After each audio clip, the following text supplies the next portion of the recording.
the world would not be the same.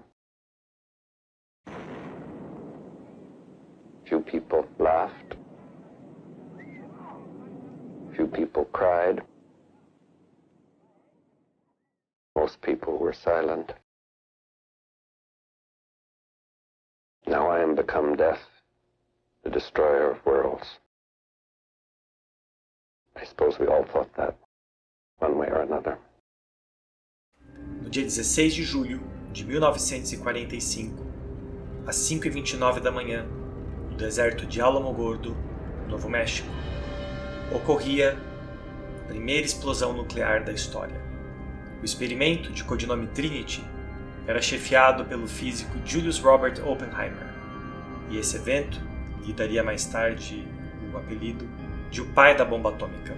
Todas as imagens oficiais feitas naquele dia foram registradas em preto e branco, exceto essa, feita em cores, por um fotógrafo amador que tinha autorização para registrar o dia a dia dos funcionários e estava com a câmera na mão. Robert Oppenheimer é provavelmente a figura histórica mais importante da qual você nunca ouviu falar. E com a estreia do novo filme de Christopher Nolan, onde o ator Cillian Murphy interpreta Oppenheimer, eu achei que essa era uma boa desculpa para trazer para vocês algumas curiosidades sobre esse momento histórico. Hoje, enquanto gravo esse vídeo, eu não vi ainda o filme, então não há risco algum de eu dar algum spoiler para você do filme, pelo menos de forma intencional. Isso porque o filme é baseado em fatos reais, os quais foram narrados no livro Prometheus Americano, o Triunfo e a Tragédia de Robert Oppenheimer. Eu não sei se existe spoiler sobre história da humanidade, mas eu vou focar em 5 curiosidades que não estão no livro e, portanto, tem uma boa chance de não estarem no filme também. Hoje eu também quero estrear uma nova sessão ao final do vídeo, onde eu vou responder a uma pergunta deixada por um de vocês na seção de comentários de qualquer um dos vídeos do Simplifica. Será que foi a sua pergunta? Não percam! Curiosidade número 1. A origem do nome bomba atômica. O nome bomba atômica surgiu na verdade na ficção científica, na obra de H.G. Wells intitulada The World Set Free. Uma tradução livre seria O Mundo Liberto. Neste livro, ele explora o surgimento da energia atômica, como era chamada na época. O livro foi escrito em 1914. A descoberta da radioatividade era recente e ele explora a possibilidade da radioatividade servir como fonte de energia. Como outras fontes de energia, poderia ser usado para a criação de armas. Ele cunha o termo bomba atômica ao se referir a um dispositivo que, ao invés de explodir, queimava como um sol, incinerando toda a região ao redor dele por dias e tornando aquela região inabitável depois. Em 1929, o físico húngaro Leo Szilard registrou o termo junto com uma patente, e aí o nome acabou pegando, bomba atômica. Do ponto de vista físico, esse nome não está correto, porque todo explosivo criado até então é atômico. Quando você se refere à origem da energia que está sendo usada para a detonação, toda a energia vem do átomo. A energia dos explosivos químicos vem do próprio átomo e das ligações químicas que esses átomos fazem. Então a forma correta de se referir ao dispositivo criado pelo Projeto Manhattan e que se tornou o que nós chamamos de bomba atômica seria na verdade bomba nuclear, pois o núcleo atômico é a verdadeira fonte da energia que está sendo liberada na detonação.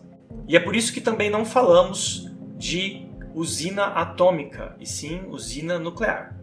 Curiosidade número 2. E igual a mc². Oppenheimer ficou conhecido como pai da bomba, mas ele não foi o único. Aliás, não é possível apontar uma única pessoa responsável pela criação da bomba. Todo o conhecimento que nós temos sobre energia nuclear é fruto do trabalho de inúmeros cientistas que não estavam preocupados em criar um armamento, mas sim explorar essa possibilidade de que houvesse de fato uma energia virtualmente inesgotável e com mínimo impacto ambiental. Mas é possível sim apontar para onde tudo começou. E esse ponto no tempo é a publicação do 4º artigo de Albert Einstein, em 1905, artigo cujo título é uma pergunta, que é mais ou menos assim: seria a inércia de um corpo dependente do seu conteúdo energético? Por inércia, ele quer dizer a massa do corpo. E a pergunta é respondida dentro do texto quando ele demonstra pela primeira vez a equação que muito provavelmente é a equação mais reconhecível da história. Você já viu ela por aí? M igual a E dividido por C quadrado. O que? Você não reconhece essa equação? Mas ela está certa, eu não errei não. Einstein mostra nesse artigo que o que nós chamamos por massa, aquele número que aparece na balança em quilogramas quando você sobe nela, é a forma como a natureza demonstra quanta energia existe dentro do seu corpo. E você não reconhece essa equação, mas você reconhece essa outra, né? E igual a mc quadrado. Elas são na verdade a mesma equação. Elas descrevem a mesma relação entre massa e energia. Mas a que Einstein escreve no artigo vinha do contexto de tentar explicar a origem da massa, enquanto E igual a mc quadrado, escrita dessa forma, está escrita no contexto de quem está tentando obter energia aprisionada na massa, o contexto de quem estuda energia nuclear. Curiosidade número 3. Quais são os tipos de energia dentro de você? Ok, a gente está falando de energia nuclear, mas quais energias estão dentro dos nossos corpos? Olha, isso varia um pouco de acordo com o elemento químico, mas em média 98% da massa que compõe os nossos corpos vem da energia nuclear. O restante, 1%, é energia eletromagnética e o último 1% vem do bóson de Higgs. Mas isso é uma história para outro dia. Aqui, quando eu falo em energia nuclear, eu estou me referindo a uma das 4 interações fundamentais da natureza, a interação nuclear forte. Mais precisamente, eu estou me referindo à energia de ligação causada por essa interação, que seria a energia necessária para ligar elementos menores para formar elementos maiores. Nesse caso, é a ligação entre quarks e gluons que formam os prótons e nêutrons, que por sua vez formam o núcleo do átomo. A questão é que unir átomos pequenos ou grandes requer diferentes quantidades de energia de ligação. Não é certo falar em força nessa escala, mas por uma questão de analogia, você pode pensar que eu preciso de mais força para unir alguns ingredientes em algumas quantidades do que eu preciso em outras configurações. Por exemplo, una 2 núcleos leves, como o hidrogênio, e você vai obter um núcleo que tem mais ingredientes, porém tem menos massa. Requer menos energia de ligação para se manter inteiro. O excedente é liberado na forma de luz e calor. Assim são as estrelas, como o nosso Sol. E nós chamamos esse processo de fusão nuclear, porque é a união de 2 núcleos. Por outro lado, quebre um núcleo muito pesado em núcleos menores, e a energia de ligação necessária para manter os ingredientes do núcleo conectados é agora menor do que era antes, quando era um único núcleo bem grande. Esse processo se chama fissão, que significa quebra, e a fissão nuclear também libera energia. E a gente pode ver a energia de ligação num diagrama como esse, onde a linha vermelha mostra pra gente quanta energia é necessária para manter ligado os ingredientes que formam determinado núcleo. Eu coloquei apenas alguns aqui, mas todos os átomos da tabela periódica entram nessa distribuição. Eu preciso de energias muito maiores para manter unidos pequenos elementos, e aí eu vou precisando de cada vez menos energia até que eu chego no ferro, o átomo mais estável que nós conhecemos. Para núcleos mais pesados do que o ferro, quanto mais ingredientes eu coloco, maior é a quantidade de energia necessária. Curiosidade número 4. Fogo no céu. Sabendo que a energia nuclear também é liberada quando se funde átomos muito leves, havia um receio de que as temperaturas atingidas pela bola de fogo de uma explosão nuclear por fissão pudesse fazer com que a pequena quantidade de hidrogênio que há na atmosfera fosse unida por fusão, causando uma segunda reação em cadeia que incineraria toda a atmosfera. Esta possibilidade foi considerada seriamente pelos cientistas. Porém, infelizmente, a quantidade de hidrogênio que teria que haver na atmosfera para que isso acontecesse teria que ser ordens de magnitude maior do que a quantidade de hidrogênio real. Mas se você quer saber o que aconteceria se nós tivéssemos realmente uma quantidade excedente de hidrogênio na atmosfera, bom, no instante da explosão atômica, os núcleos de hidrogênio começariam a se fundir liberando cada vez mais energia, aumentando cada vez mais a temperatura da bola de fogo, o que proporcionaria mais e mais hidrogênio se fundir, formando uma reação em cadeia, que incineraria toda a atmosfera do planeta. Por alguns milissegundos, a atmosfera da Terra brilharia com a mesma intensidade que o núcleo do Sol, acabando com toda a vida na Terra.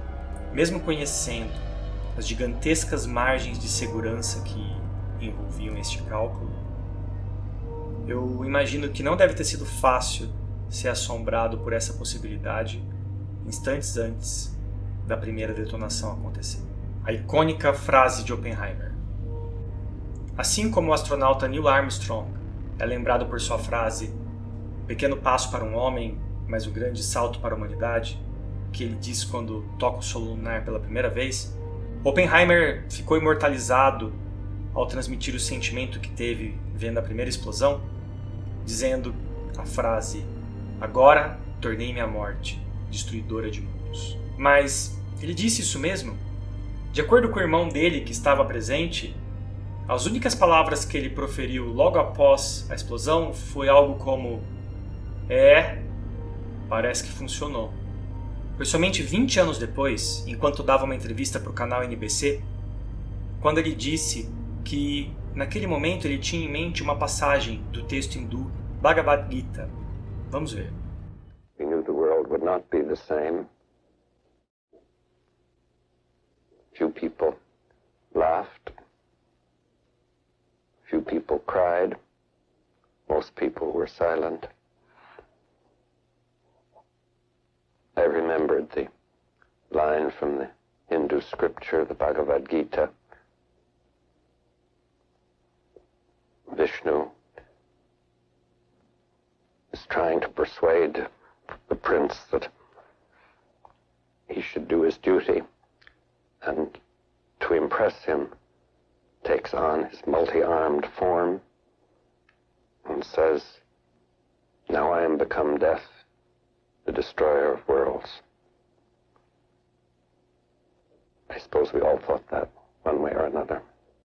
Pessoas próximas de Oppenheimer sabiam que ele tinha uma fascinação pelos textos hindus, e ele os traduzia do sânscrito ele próprio. Quanto é fácil interpretar que ele provavelmente se sentiu como a divindade, tornando-se a morte destruidora de mundos, nós temos que pensar também que é bem possível que essa passagem estivesse na mente dele muito antes, durante o Projeto Manhattan, e que ali ele se visse não como a divindade, mas como o príncipe. O príncipe da história precisa ser convencido a seguir com as suas obrigações durante a guerra, sem questionar. Não deve ter sido fácil tomar as decisões que levaram à bomba, mas o fato é que se eles ali não tivessem feito, alguém em outro lugar faria. A descoberta da energia nuclear e, consequentemente, da bomba é inevitável na escalada tecnológica. É possível imaginar que outras civilizações em outros mundos vão passar pelo mesmo. A questão é se nós chegamos a esse ponto do conhecimento científico com maturidade suficiente para não nos destruirmos com ele. E, sinceramente, eu acho que essa pergunta ainda não tem resposta. Oppenheimer morreu em 1967, aos 62 anos, de um câncer de garganta decorrente do tabagismo.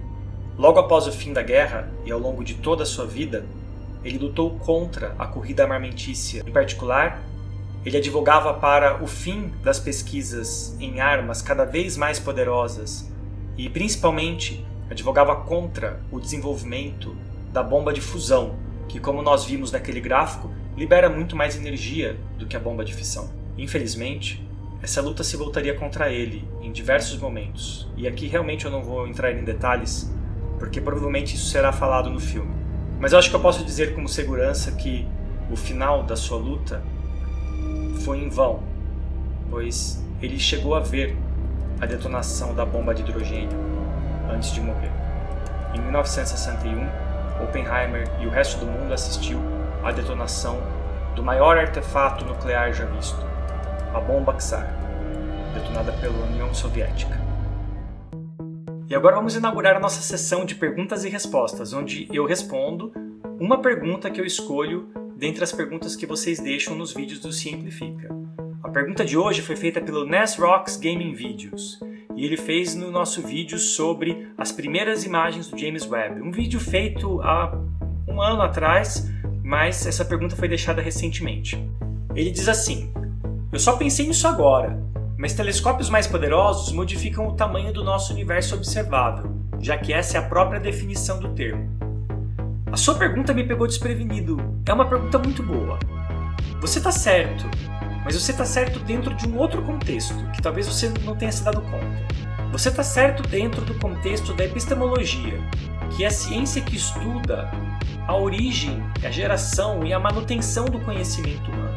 Dentro desse contexto, quando nós desenvolvemos um novo instrumento científico, quer seja ele um telescópio, ou um novo sensor, ou uma nova técnica de observação, nós estamos mesmo expandindo o nosso universo observável, porque nós estamos expandindo as escalas e as regiões mesmo do universo em que nós conseguimos observá-lo, nós conseguimos adquirir novos conhecimentos sobre ele. Porém, o nome universo observável, como ele é usado na astronomia, na física, na astrofísica, ele se refere ao volume espacial de universo que é possível de ser observado, dado as leis da física como nós conhecemos. Nesse sentido, construir um telescópio maior não expande esse universo, porque ele já foi definido com base nas leis da física, não com base na nossa tecnologia atual. E se você gosta desse tipo de conteúdo, gostou desse vídeo, aprendeu alguma coisa, considere assinar o canal para não perder nossos próximos lançamentos. Esse foi o Cientifica. Até a próxima!